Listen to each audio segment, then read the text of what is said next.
everybody, this is Chaos Reading, and just a quick update, I will never be reposting my first recording ever, because I ended up messing up on it, but you've gotten my stuff down so far, so let's just get into this. I will be reading chapter 2 of, how do I say it again? Occam's Razor. I'm probably saying it wrong. I have my Alexa playing in the background to just music and help my brain focus. So you might hear that. I'm not sure, but I'm just going to be reading. And I'm going to see how far I can get before we end up.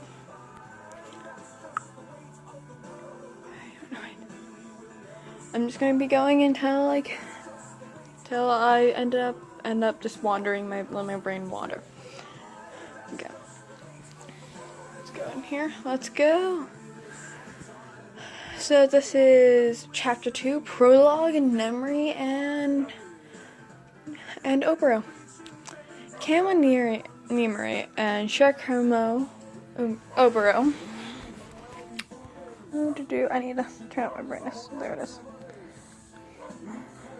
Shirkumo Oboro. Thank you for coming today. I'm glad you both could make it. Nezu greeted the couple that entered his office warmly.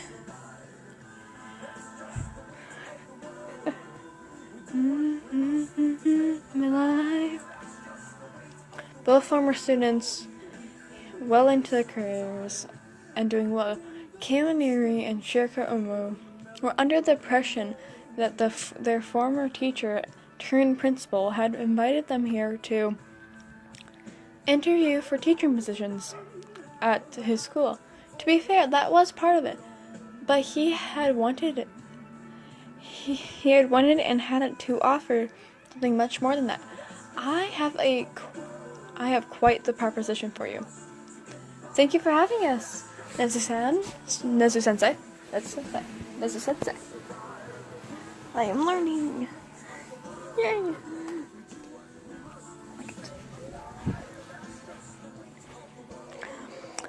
Thank you for having us, Nezu-sensei. Thank you for having us, Nezu-sensei. Nimeri bowed and her husband followed suit. Before they both took their seats and sat across from his desk. If I may, Oboro started, I was surprised you wanted to interview both of us. Of the two of them, Nimeri was the only one with a teaching degree. But you didn't turn down Nezu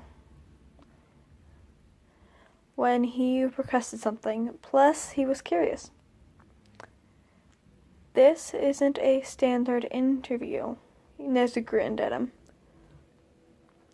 It's not necessary for teaching, though the appropriate degrees and licenses can be obtained if necessary. Would you like some tea? I think you'll find the flavor quite intriguing. The principal gestured to the tea set on the desk. 2 cups already filled with a pretty light orange-colored tea. Oboro was never a tea person, but Nimeri was. Nimeri also knew Nezu well enough to know he wanted them to drink it for a reason. Or he had just included the complimentary. Watching him watch her, she reached toward and carefully picked one of the teacups.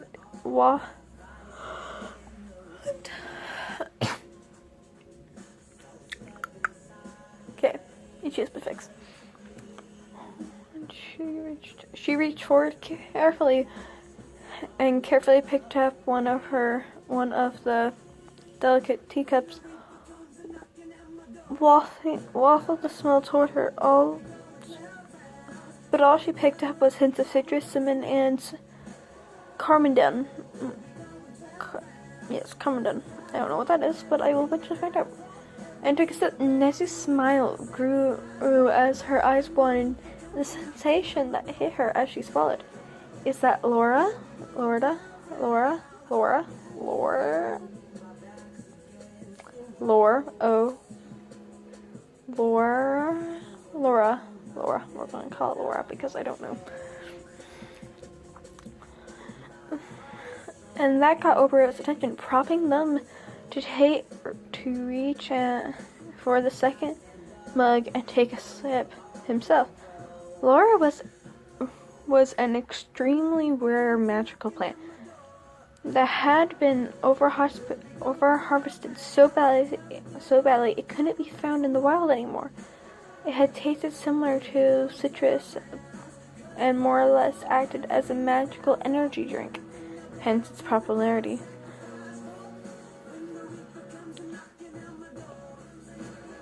Obero normally wild floating blue hair started sparking as the effects interacted with their natural born sorcerer powers, proving that it was the real deal. Which begged the question: how the hell did the Chimera know about it, much less acquire it? Indeed, it is. Nezu's paws clapped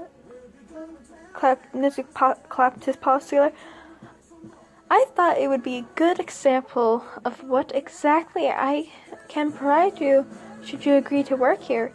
The reason I want to talk to you both is twofold. I have no doubt that you would both make excellent teachers. And that offer is open to both of you. As I said earlier, Shirokimo, I'd be more than happy to help you get everything you need to get a lesson. But I must say I'm more interested in your other expertise. Holy shit. Obero didn't realize they had whispered, but Nezu did let it pass without comment.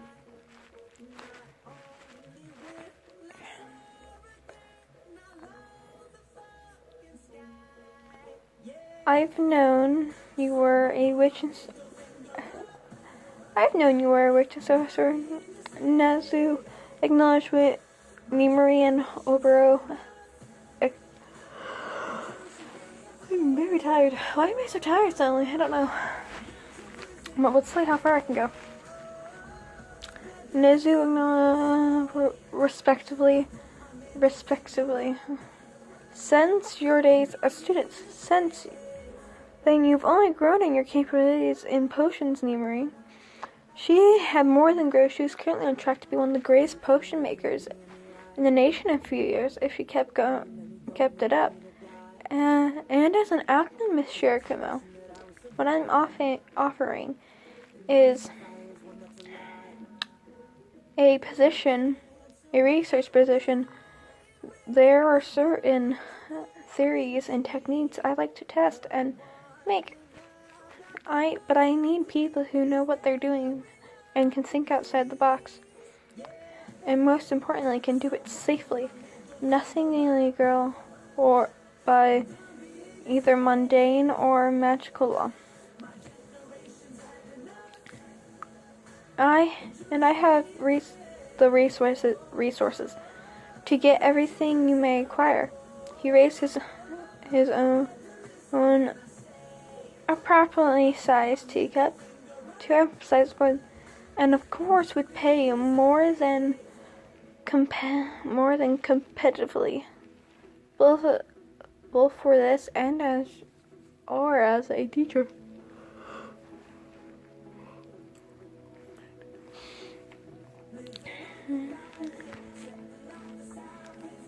It took the couple in front of him looked at each other. Nezu took another sip of his tea and patiently gave them a moment to process. He knew it was a lot to take in. What exactly do you want us to make? Shiroko leaned forward in his seat, setting his teacup down on his desk. And why? I protect my own.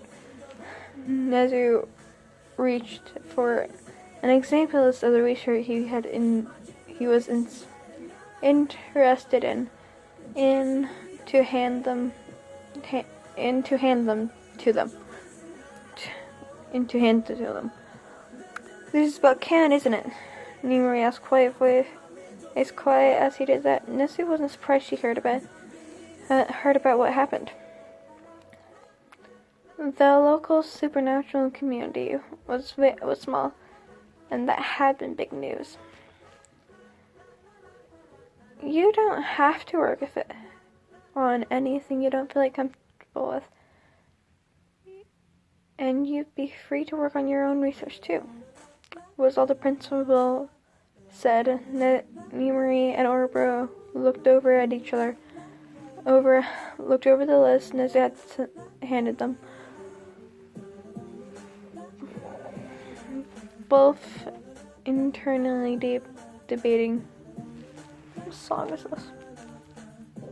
Alexa.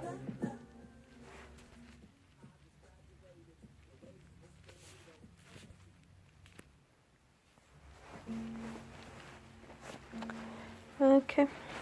This song is Daylight, by the way. I like this one. This is one of my favorites.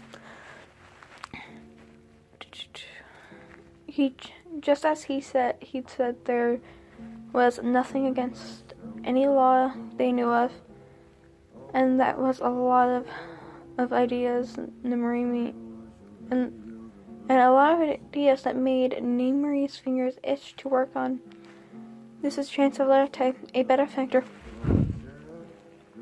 who could acquire rare ingredients and resources, and the chance to expand on their own research, and the protection as someone as infamous as Nezu. They'd be fools not to take up offer, but they would also be fools not to look into it deeper first. The three spent hours in the office that day, going into further detail on what Nezu wanted, and what that would look like for them, before taking the official offer home to think about. In the end, Nezu, while strange, wasn't a stranger. Yet he'd been a hard ass as their teacher, but he's always been striven to prove he was someone they could trust. Of course they took the job. Notes. Nezu being weird. I'm fine. Fine, I'll play. How? Nezu being weird. Fine, I'll play. How in the shit? Nezu, smiley face. I got Ignora off a random word generator. Tensely grilling Nezu during what was supposed to be them being interviewed. Oh bro, damn, I love my wife. Oh bro uses he /they pronouns, by the way. Okay, that is information. Okay, let's go on to the next one. This is chapter 3, prologue Hisashi and Hitoshi. I'm just going to be making one big chapter here because I'm just going to see how far I can get. I will not be breaking this up and posting it as one, so I hope you guys all enjoy.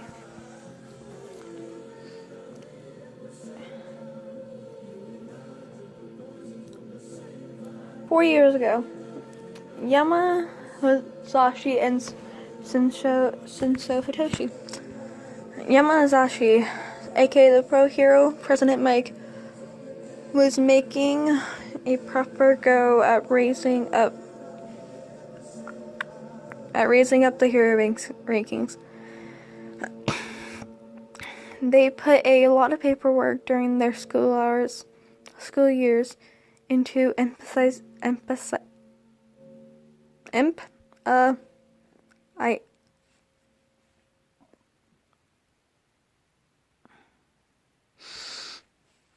I think you guys got what I'm saying. Empathizing? Something like that. Parts of their sunshine personality until they could wear as much as they wore their costume. Then perfected it in their first years out on the field. They started to put the Put Your Hands Up radio show in their college years, practically out of their mom's basement. But now the show had really started to take off and was quickly gaining a near cult following while simultaneously boosting their popularity with civilians. Asashi couldn't believe that they managed to start a fully fledged Admit Smalls radio station in the past year. To most, they were an up-and-coming young star with a bright future ahead of them. Very few of them knew they were only half human. The nice thing about being half mer was that they could hide their non-human attributes, unless it was until they wanted to bring them out, which for us, it wasn't very often. Don't get them wrong, they loved being in the water, being able to shifting into their true form, gills lining their neck, webbing appearing between their fingers and feet, egg-lognating to flippers not unlike what divers wore. Before slipping into the water, it felt like going home. Of course I did, but they were a busy bee. And just didn't have a lot of time for that right now. And that might be changing now, a small voice said in the back of my mind, one faithful patrol when they knelt down before a little boy with a shock of lavender hair and matching eyes in the cold basement of a decrepit house. Their hair and eyes, while soon didn't mess with me mean much with the wacky shit quirks had done to genetics. But the color paired with the gag that had been forced on the kid, and the fact was the normal police somehow had stumbled across supernatural creature tracking ring could only mean the boy was a siren.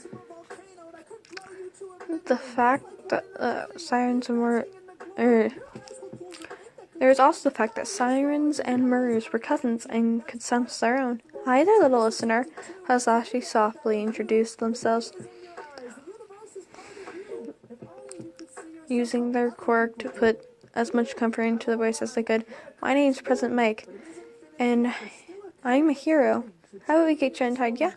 The kid looked at him for a moment, hoping tear wearing on his eyes, then nodded.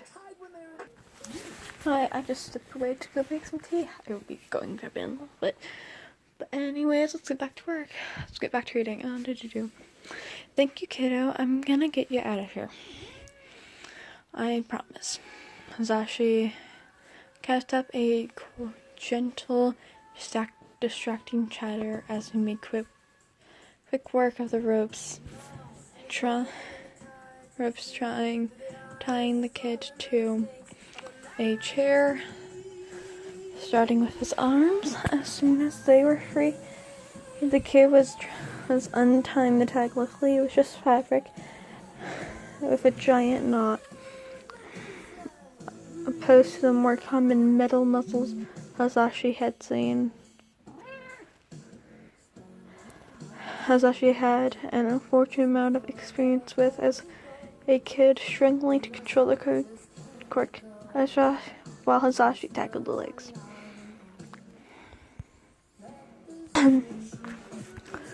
The floor here is not too clean, listener. Mind if I carry you? Hasashi said gently at him.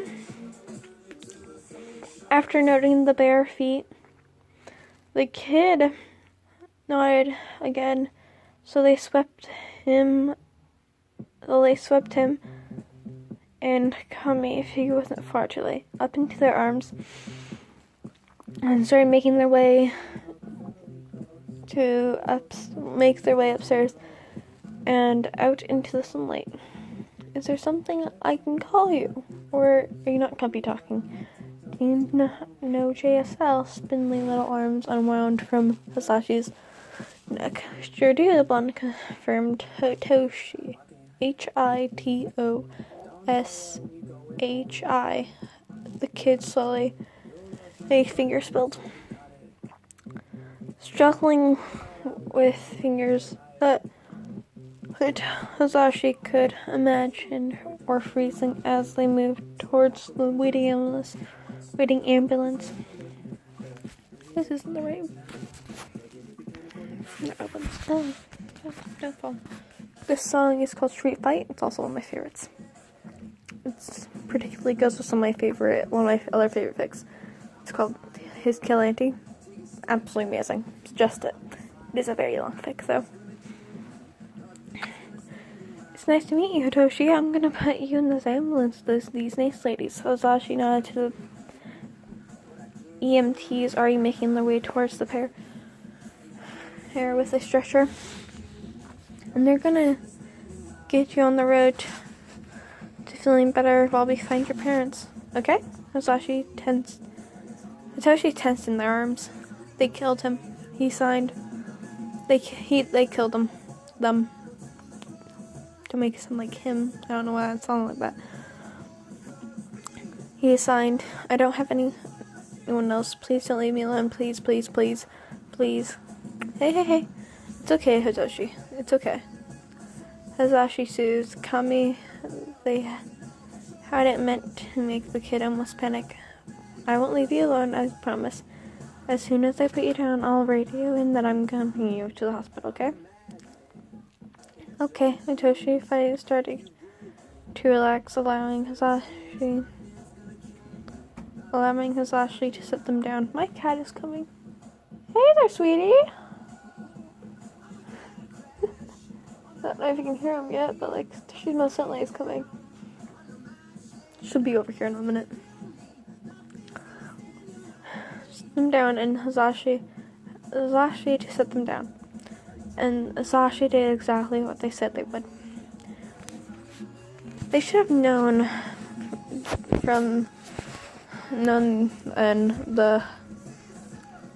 should have known then the Hitoshi would be coming home with them when he was released. Sirens weren't exactly common, much less full-blooded ones.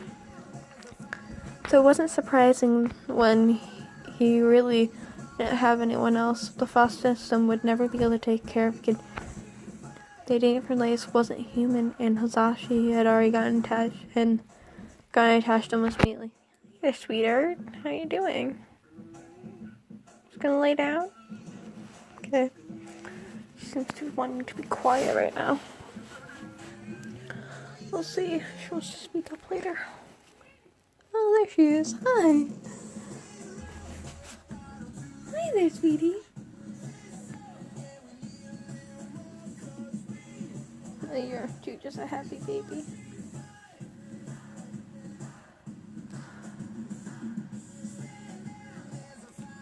Okay. Hazashi had gotten attached almost immediately. Now they just had to figure out how to take care of him. Hey, Hazashi and Marie, one of their oldest friends, started one evening a few months later during one of the cooking lessons they set up so Hazashi could feed their kid something delicious. Oboro took Toshi out on little fun excursions, taking the role of uncle very seriously. Have you ever considered teaching, like at UA with you? The blonde asked as they carefully chopped vegetables. Yeah, Nezu has lots of resources. I know your benefits are great, but not necessarily resources for human children. I need them. Hazashi sighed. I'm pretty sure UA has childcare. Though I'm pretty sure UA has childcare, and anything would be better than the hero care nannies they keep sending out while I'm on patrol. Neither of us are very impressed with them. They could take Toshi to the radio station. At least they could take Toshi to the radio station with them. I said resources, Ash, not benefits. Nimri gave Hazashi a little look. What's wrong with this one? This monster, again a favorite. No shit, Hazashi breathed. Of course, he'd known the older his. I'm dying. I'm being advisory. Please do not come be worried about me. I'm fine. Of course, he'd known his oldest friends were witch and an alchemist, sorcerer. The supernatural kids in each year at UA tend to find each other and band together. Honestly, most of the supernatural at large tended to know when someone else was super. But Hazashi had never picked anything up with Nezu. It's kind of terrifying, to be honest. No shit. Nem confirmed. Huh. Is he a shifter then? He was pretending to be a chimera just to fuck with people. Was honestly on track for the principal.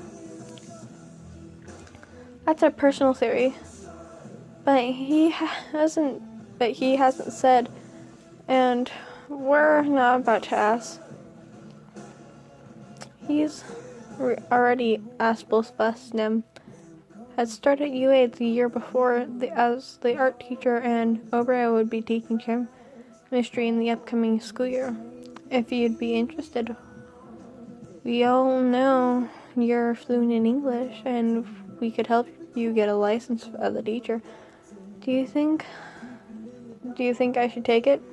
Hazashi asked. They trusted her word more than nearly anyone else.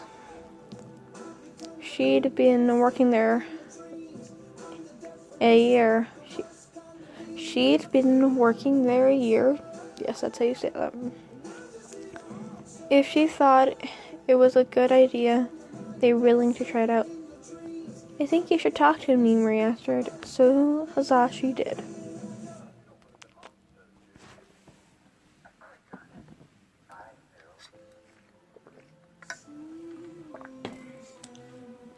Are you just swindling with them, not giving you pets?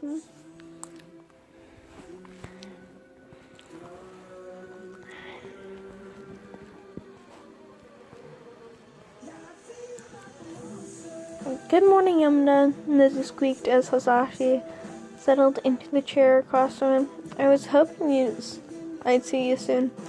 How's your son doing? If Hazashi wasn't mistaken, there was an undercurrent of rage bubbling under the general concern in the chimeras.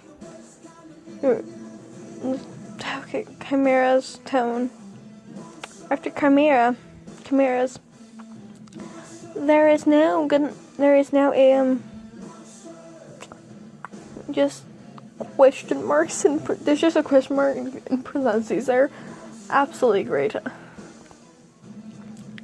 Good morning, Nezu Sensei, Hazashi greeted back, fighting the urge to fidget. Somehow it felt a bit too much like they were a student who's been called to the principal's office for rule breaking. That's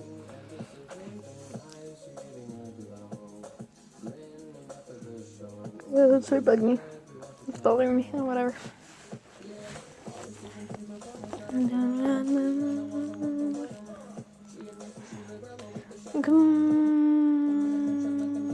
Somehow it felt